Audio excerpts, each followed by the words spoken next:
If you turn on the news today, the Middle East looks like a permanent battleground. It is often framed as a clash of ancient faiths. Pundits in expensive suits confidently tell you that this is an unsolvable religious feud. They speak of thousands of years of holy wars. Thousands of years of holy wars. They say, it's a narrative that feels almost natural. Like it's just the way things are in the desert.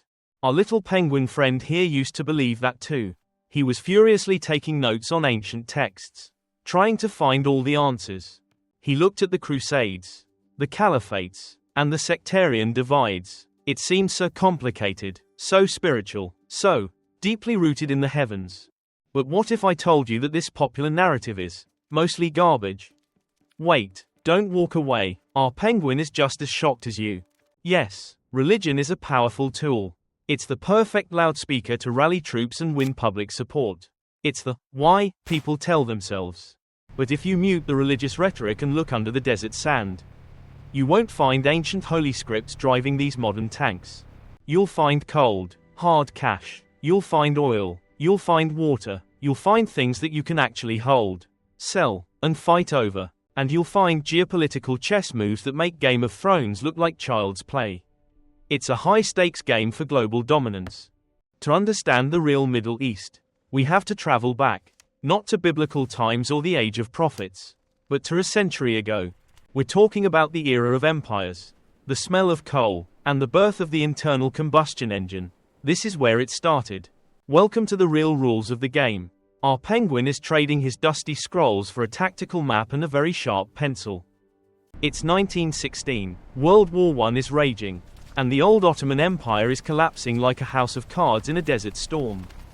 Two men are sitting in a room with a map. They're about to decide the fate of millions based on what's under the sand. Enter two diplomats, Mark Sykes of Britain and François-Georges Picot of France. Armed with a map and a ruler, they secretly sliced up the Middle East like a giant pie. Did they care about the complex religious and ethnic groups living there? Not at all. Their eyes were fixed on trade routes, naval ports, and a strange new black liquid starting to bubble up from the ground, crude oil. The lifeblood of modern empires. By drawing artificial, straight lines across the sand, they completely ignored centuries of tribal and cultural boundaries. They forced historically rival groups into the exact same political cages, locking the doors and expecting them to get along. It was a recipe for absolute disaster. But for the colonial powers, it was a highly profitable masterpiece. They could play different factions against each other, ensuring no unified local state could ever challenge their control over the resources. This brings us to a golden rule of geopolitics. Whenever you see a perfectly straight border on a map, history tells us that someone, somewhere, is about to have a very, very bad time. And that's exactly what happened. When these colonial powers eventually packed up and left, they left behind ticking time bombs, newly invented nations with highly fragile identities.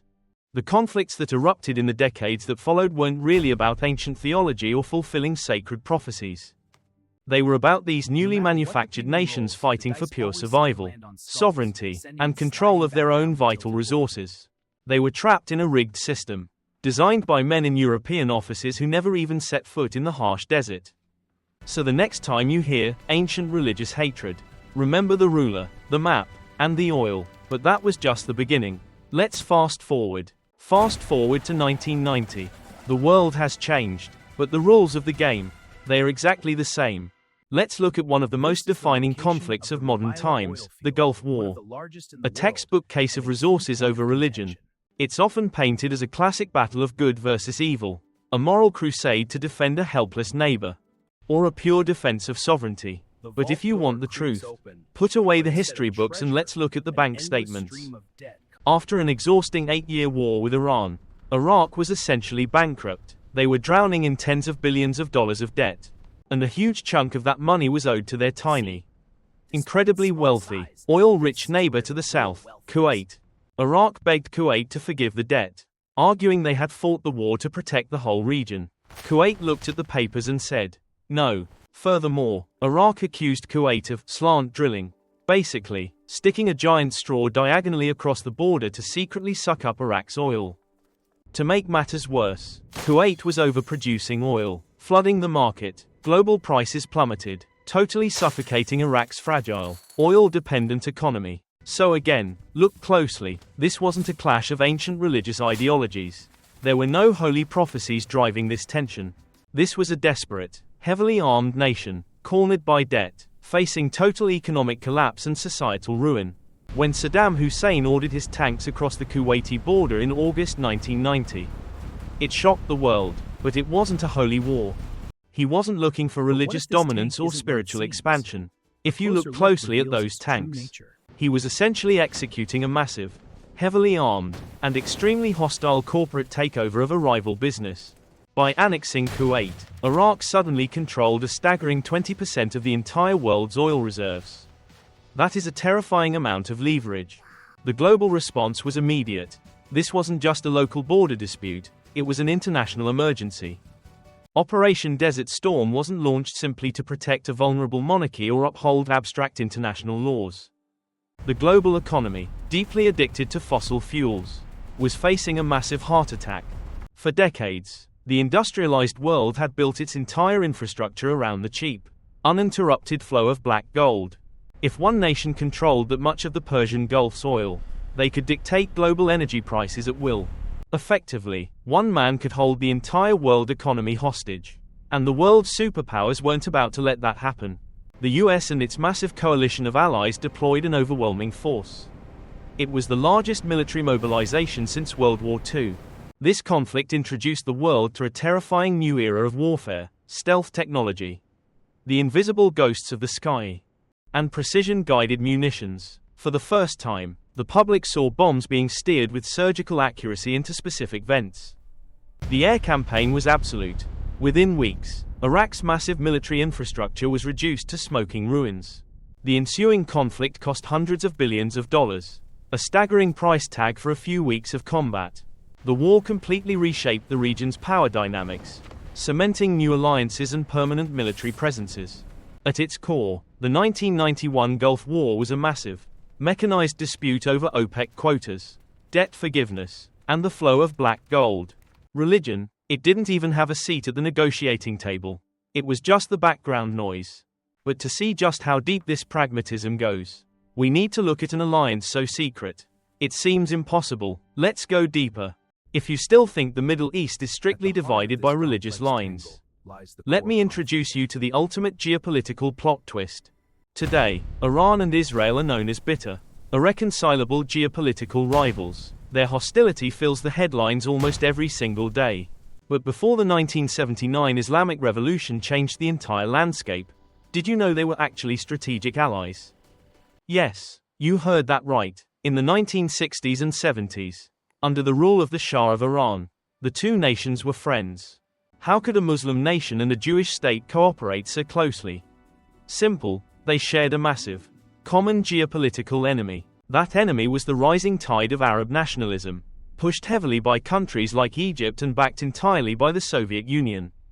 Surrounded by these increasingly hostile neighbors, Iran desperately needed a reliable military and intelligence partner in the region to survive. And Israel, a new nation completely isolated in the desert, desperately needed a powerful friend, and a steady, massive supplier of oil. So, they made a secret deal. It wasn't about faith or scripture. It was pure, unfiltered realpolitik, survival of the fittest. They secretly traded critical intelligence, sharing their elite spy networks to monitor their mutual Soviet-backed rivals across the region. They even shared advanced military technology. They worked together on highly classified weapons programs, like the famous Project Flower. Project Flower was a joint effort to develop advanced missile systems. It was a perfect marriage, Iranian money combined with Israeli engineering. When national survival and security are on the line, ideological and religious differences suddenly become very, very negotiable. The leaders of these two nations didn't sit in rooms debating ancient theology. They looked at maps, budgets, and missile ranges. But weapons and intelligence were only part of the story. The true crown jewel of this secret alliance was something much, much bigger. Welcome to the Eilat-Ashkelon pipeline. To understand why this exists, we have to go back to the aftermath of the 1967 Six-Day War. During that conflict, the Suez Canal was completely blocked by sunken ships and political tension. It was a massive global supply chain crisis. Iranian oil suddenly couldn't reach European markets easily. Shipping it all the way around the entire continent of Africa was incredibly expensive and time-consuming. They needed a shortcut. So, Iran and Israel did the unthinkable. They built a massive, 254-kilometer steel pipeline directly through the Israeli desert. Here is how it worked. Massive Iranian oil tankers would quietly, secretly dock at the Israeli port of Eilat on the Red Sea. They would pump millions of gallons of crude oil through the pipeline, straight across the desert, to the Mediterranean coastal city of Ashkelon. From there, the oil was loaded onto other ships and sold to a thirsty Europe. It was an engineering and logistical marvel. But how do two public enemies hide a multi-billion-dollar joint venture from the rest of the world? You use a little financial magic. They created a highly classified joint shell company, deliberately registered all the way over in Panama, far away from prying eyes. They split the enormous profits straight down the middle, 50-50. It was a brilliant, highly illegal-looking economic partnership between a Jewish state and a Muslim nation, functioning flawlessly right under the entire world's nose for over a decade. This secret pipeline proves our core thesis perfectly. When it comes to real power, energy security, and geopolitical leverage, pragmatic alliances and thick stacks of cash will always trump religious animosity and public rhetoric. Of course, the massive 1979 Islamic Revolution overthrew the Shah and completely changed the political players in this specific alliance. But the fundamental game of resources, leverage, and survival remained exactly the same. Let's look at the next phase of the game, the future. As we move deeper into the 21st century, the era of fighting purely for oil is slowly evolving. But the conflicts aren't ending, they are simply shifting to a new, even more critical resource: water. The Middle East is currently one of the most dangerously water-stressed regions on the entire planet. It's bone dry. Look closely at the Tigris and Euphrates rivers. These are the ancient lifelines, the cradle of human civilization. But massive upstream dam construction projects, particularly in Turkey, severely threaten to cut off that vital water supply of the nations living downstream, like Syria and Iraq, who rely completely on that uninterrupted flow just to survive. When the water is choked off, and severe, multi-year droughts hit the region, the agricultural consequences are immediate. Crops fail completely. Generations of proud farmers suddenly lose their entire livelihoods to the unforgiving dust.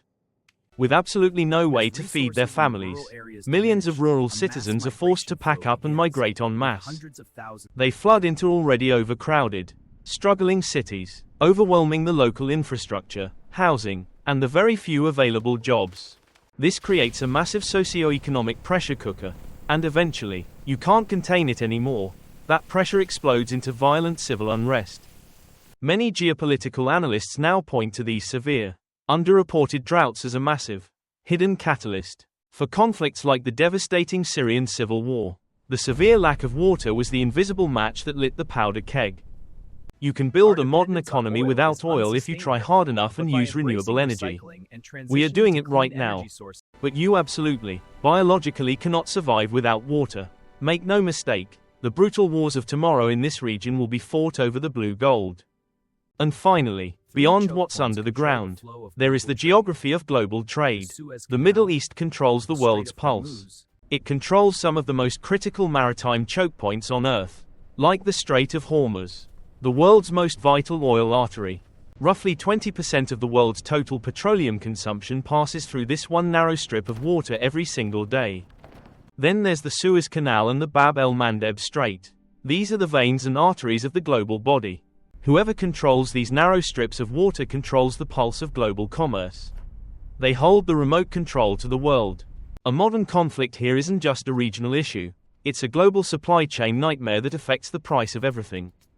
So, the next time you see headlines framed entirely around ancient religious sects or divine prophecies, take a huge step back.